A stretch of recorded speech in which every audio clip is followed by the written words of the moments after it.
ఆడ ఒక అత్త వస్తుంది. ఆ అత్తకి నేనంటే అభిమానము, చాలా ఇష్టము. కంటి చూపు కొంచెం తక్కువ అయినా కానీ నా మాట బట్టి నన్ను గుర్తుపట్టేసింది. చూపిస్తాను మీకు చూడండి. సరిగా కంటి చూపు లేదు, నడవలేదు. అప్పుడు వ్యాపారం చేసుకొని వచ్చేస్తుంది. తో పోతా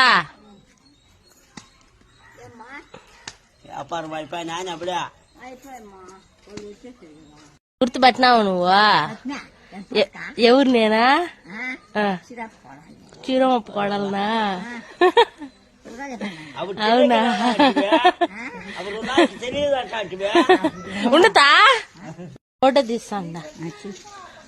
నీకు కూడా ఫ్యాన్స్ ఉండరుతా. మొన్న అడిగినారా మీ మనోడు ఏమో అడిగి సిద్ధలక్ష్మవ్వా అని పెట్టినాడు కామెంట్. ఇంకా వేరే వాళ్ళు కూడా అడిగినారు సిద్ధలక్ష్మి అవ్వా అని. మదనపల్లి వాళ్ళు అంటే నీకు ఫ్యాన్స్ ఉండరు.